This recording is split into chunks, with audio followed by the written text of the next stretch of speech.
જ્ઞાન પ્રકાશ દાસજીએ જે વહિયાત વાત કરી હતી એનામાં વીરપુરના ગ્રામજનોમાં રોષ હતો।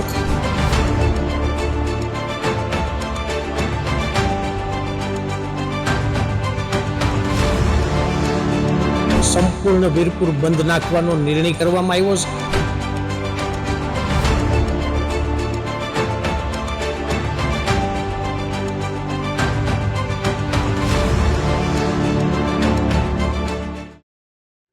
સ્વામી દ્વારા જે વિવાદિત નિવેદન છે તે દેવામાં આવી રહ્યું હતું ને આજે જે 11 વાગે જે બેઠક થઈ હતી તેને લઈને વેપારી એસોસિએશન દ્વારા અને ભક્તો અને રઘુવંશી સમાજ દ્વારા જે વીરપુર છે તે સજ્જડ બંધ રાખવામાં આવ્યું છે તેના સીધા દ્રશ્ય બતાવવાના પ્રયત્ન કરીશ કે વેપારી દ્વારા જે તમામ છે તે આખું વીરપુર છે તે જડબે સલાટ છે તે બંધ રાખવામાં આવ્યું છે। ત્યારે અહીંના જે વેપારીઓ છે આપણે તેની સાથે વાત કરવાનો પ્રયત્ન કરશું કે રમેશભાઈ ગઢિયા છે આપણે તેની સાથે વાત કરવાનો પ્રયત્ન કરશું કે રમેશભાઈ શું કહેશો કે જે વીરપુર છે તે સજ્જડ બંધ છે તેને લઈને।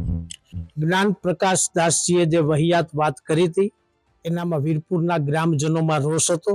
એ માટે દરેક સમાજના આગેવાનોની મિટિંગમાં સંપૂર્ણ વીરપુર બંધ નાખવાનો નિર્ણય કરવામાં આવ્યો છે અને રોષે ભરાયેલા બાપાના ભક્તોની એક જ માંગ હતી કે જ્ઞાન પ્રકાશ દાસજી જલારામ બાપાના ચરણોમાં શીશ ઝુકાવી જાય એટલા માટે વીરપુર બંધ રાખવામાં આવ્યું છે।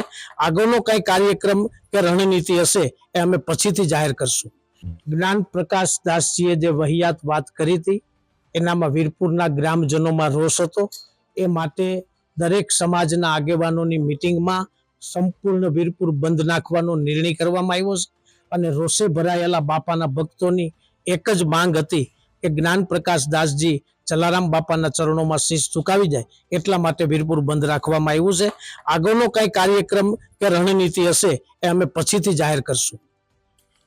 આ હતા રમેશભાઈ ગઢિયા જેને વાત કરી કે જે આગળની રણનીતિ છે તે અમે આગળ જાહેરાત કરશું અને જે આ વીરપુર છે તે સજ્જડ બંધ રાખવામાં આવ્યું છે અને દર્શન અને પ્રસાદ છે તે રાબેતા મુજબ છે તે ચાલુ રાખવામાં આવી રહ્યા છે। Tushar Baliya, news room, Virpur.